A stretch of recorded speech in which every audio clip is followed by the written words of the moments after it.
அனைவருக்கும் வணக்கம். Welcome back my channel. அமெரிக்க அதிபர் ட்ரம்ப் அவர் வந்து 2வது டைமா அமெரிக்காவில் அதிபர் ஆனாரு. அதிபர் ஆனதுக்கு அப்புறம் பல விதமான புது புது திட்டங்களை கொண்டு வந்திருக்காரு. இந்த மெயினா அவர் பார்த்தது என்ன அப்படின்னா விசா விஷயங்கள்ல, இந்த கிரீன் கார்டு விஷயங்கள்ல வந்து ரொம்ப டைட்டா பிடிக்க ஆரம்பிச்சிட்டாரு. அந்த அமெரிக்கா போறதுக்கு விசாக்கும் பல புது புது சட்டத்திட்டங்களை உருவாக்கியிருக்காரு. வந்ததுக்கு அப்புறம் இந்தியாவில் வந்து எல்லாருக்கும் ப்ரெஷர் தான், எல்லா நாட்டுக்கும் ப்ரெஷர் தான். இருந்தாலும் அவர் சும்மாவே இருக்க மாட்டாரு. ஏதாவது வித்தியாசமா புதுசா அதை பண்ணிட்டே இருக்கணும் அப்படின்னு சொல்லிட்டு ஏதாவது வித்தியாசமான ஒரு அணுகுமுறையை உருவாக்கிட்டே இருப்பாரு. இப்ப நேத்து ஒரு புதுசா ஒரு பிளான் அறிவிச்சிருக்காரு. ட்ரம்ப் கோல்டன் கார்டு முக்கியமான ஒரு நியூஸை கொடுத்திருக்காரு. என்னன்னு கேட்டீங்க அப்படின்னா, ட்ரம்ப் அவர்கள் வந்து செப்டம்பர் மாசமே இந்த திட்டத்தை பத்தி அறிவிச்சிருக்காரு. ஆனா அது நடைமுறைக்கு வந்து இந்த நாள் தான் அது கொண்டு வந்திருக்காங்க வெளியில. என்ன அப்படின்னா, ட்ரம்ப் கோல்டன் கார்டு, அந்த கார்டு வந்து குடியுரிமை கார்டு மாதிரி, சொல்ல போனா அந்த கிரீன் கார்டு மாதிரி, அந்த அங்கேயே தங்கியே அங்கேயே கிரீன் கார்டு வாங்குற மாதிரி, அது ஒரு வகையான, அது கிட்டத்தட்ட கிரீன் கார்டுக்கு சமமாக கூட சொல்லலாம். அந்த மாதிரி கார்டு அது.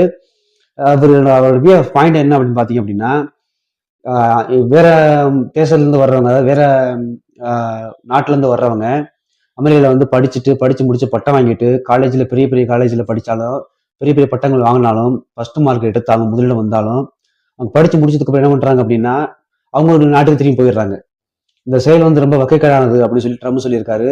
ஏன்னு கேட்டீங்க அப்படின்னா, நம்ம படிப்பு கொடுக்குறோம், நம்ம எல்லாமே போஸ்ட் பண்ணி எல்லாம் பண்ணி கொடுத்ததுக்கு அப்புறம் அவங்க நாட்டுல போய் அவங்க வேலை பண்றாங்க, இது விடக்கூடாது நம்ம அப்படின்னு சொல்லிட்டு, இதை வந்து நம்ம அந்த திறமையான மாணவர்களை வந்து நம்ம தங்க வச்சிடணும் அப்படின்னு சொல்லிட்டு இந்த பிளான் ஆரம்பிச்சிருக்காரு.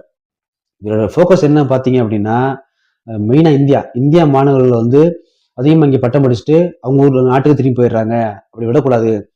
திறமையான மாணவர்களை இங்கே தங்க வைக்கிறதுக்கும், திறமையான ஒரு வேலை செய்யறவங்கள அங்கிருந்து வேற நாட்டுல இருந்து கூட்டு இருந்து நம்ம நம்ம நாட்டுல வேலை பண்ண வைக்கிறதுக்கும் உகந்த திட்டம் தான் ட்ரம்ப் கோல்டன் கார்டு.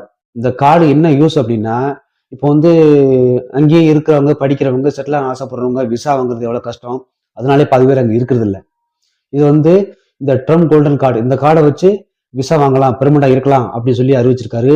இது வந்து என்ன இதுல உள்நோக்கம் அப்படின்னா, திறமையான மனுஷங்க, திறமையான ஆளுங்க, திறமையா வேலை செய்யறவங்க நம்ம நாட்டோட வெளியே போயிடக்கூடாது. வெளியே நாட்டுக்கு போயிட்டாங்க அப்படின்னா நம்ம நாட்டோட டெவலப்மெண்ட் கம்மியாயிரும் அப்படின்னு சொல்லிட்டு இந்த ஒரு ஆஃபர் தர்றேன் அப்படின்னு சொல்லி கொடுத்துருக்காப்ல. இது மெயினா ஃபோக்கஸ் என்னன்னு பாத்தீங்கன்னா, இது ஒரு பெரிய பெரிய கம்பெனில வேலை செய்யறவங்க, அது வேலை செய்யறாங்க, அந்த தனிநபர் அவருக்கான திட்டம் தான் அது. யாரையுமே தனிநபர் நல்லா இன்டெலிஜென்டா வேலை செய்யறாங்க, நல்லா பர்ஃபெக்டா இருக்காங்க அப்படின்னா அந்த தனிநபரை வந்து வெளியே விடாதீங்க, அவங்க நாட்டுக்கு விட்டுறாதீங்க. அந்த நபரை உங்க கம்பெனில வச்சிருங்க. அந்த நபருக்கு அந்த ட்ரம்ப் கோல்டன் கார்டை வாங்கி கொடுத்துருங்க. வாங்கி கொடுத்தாங்க அப்படின்னா இங்கேயே அவங்க வந்து தங்கிடுவாங்க. இங்கேயே வந்து கிரீன் கார்டு மாதிரி அது கார்டு இங்கேயே வாழ்நாள் போல இருக்கிறதுக்கான சூப்பர் திட்டம் தான் அப்படின்னு சொல்லி ட்ரம்ப் அறிவிச்சிருக்காரு. இதனால நம்ம நாடு டெவலப் ஆகும் அப்படின்னு சொல்லியிருக்காரு. இதெல்லாம் தாண்டி இந்த ட்ரம்ப் கோல்டன் கார்டு, இந்த கார்டு ரேட் என்னன்னு கேட்டீங்க அப்படின்னா, கிட்டத்தட்ட இந்தியாவோட மதிப்புக்கு 9 கோடி ரூபாய். இந்த 9 கோடி ரூபாய் நமக்கு பணம் கட்டி இந்த கம்பெனிக்காரங்களே அந்த ஸ்டாஃபை அவங்க கூட வச்சுக்கோங்க அப்படின்னு சொல்லியிருக்காரு. இவ்வளவு முதலீடு போட்டு ஒரு ஸ்டாஃப் அவங்க கம்பெனியில் வச்சிருப்பாங்கிறது டவுட் தான். ஏன்னா பெரிய பெரிய இன்டெலிஜென்ட் ஆஃபீஸ்லாம் நம்ம இந்தியாவில இருந்து போயிருக்காங்க, சிஓல இருந்து பல பேர் பார்த்துருப்போம். அந்த மாதிரி ஆளுகள்லாம் விடக்கூடாதுங்கிற கான்செப்ட்ல தான் இதை வந்து ட்ரம்ப் அறிவிச்சிருக்காருன்னு நினைக்கிறேன். இந்த கார்டுனாலையும் அந்த ட்ரம்போட கவர்மெண்ட்டுக்கும் பலவிதமான ஒரு வருமானம் தான், வருவாய் வருமானம் தான். ஏன்னா 9 கோடி ரூபாய் ஒரு கார்டுக்கு 9 கோடி ரூபாய் அப்படின்னா, ஒரு வருஷத்துலயோ ஒரு மாசத்துல எத்தனை கார்டு அப்ளை ஆகுங்கிறது தெரியல. அப்ளை வரைக்கும் எப்படி தான் லாபம் தான். ஒன்று, நம்ம இங்கேயே செட்டில் ஆகணும் ஆசைப்படுறவங்களுக்கு முதலீடு பண்ணியிருப்பாங்க. ரெண்டு, நல்ல பெரிய பெரிய கம்பெனிஸ்ல பெரிய போஸ்டிங்ல இந்தியாவில இருந்து போய் இருக்கிறவங்க, வேலை செய்யறவங்க எல்லாம் உங்களை வெளியே விடக்கூடாது அப்படிங்கிறதுக்காக அவங்களே ஆஃபர் பண்ணி பணம் கொடுத்து உட்கார வைக்கிறதுக்கு இது ஒரு பக்காவான பிளானு அப்படின்னு சொல்லி ட்ரம்ப் அறிவிச்சிருக்காரு. இந்திய மாணவர்கள் ஸ்பெசிஃபிக்கா, இந்திய மாணவர்கள் யாரும் இங்கே படிச்சு முடிச்சுட்டு வெளியே போகக்கூடாது. போட்டீங்க அப்படின்னா, அவங்க நாட்டுக்கு போட்டீங்க அப்படின்னா நமக்கு இன்டெலிஜென்ஸான ஆளுகள்லாம் கிடைக்க மாட்டாங்க. அதனால இங்கேருந்து படிக்கிறவங்கள முடிஞ்ச அளவுக்கு இங்கே தக்க வைக்கிறதுக்கு, இங்கே பணியமர்த்துறதுக்கு என்ன முடியுமோ அதை பண்ணுங்க. அவங்களுக்கு என்ன சலுகையோ அதை கொடுங்க அப்படிங்கிற மாதிரி ஒரு ஸ்பெசிஃபிக்கா ஒரு இதை அறிவிச்சிருக்காரு, ஒரு அறிவிப்பு அறிவிச்சிருக்காரு நேற்று. இது ஒரு பக்கம் வரவேற்கத்தக்க இருந்தாலும் கூட, ஏன்னா இப்போ விசாங்கிற எவ்வளோ ரொம்ப கஷ்டமா போச்சு அமெரிக்காவில், இல்லை காலி பண்ணிட்டு வர்ற மாதிரி சூழ்நிலைகள் இருக்கு.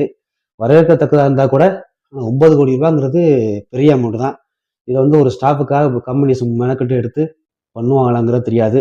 இதை பற்றி நீ இன்னைக்கு கமெண்ட்ல பதிவு பண்ணுங்க. அடுத்த ஒரு வயலான விஷயத்தை பேசுவோம். நன்றி, வணக்கம்.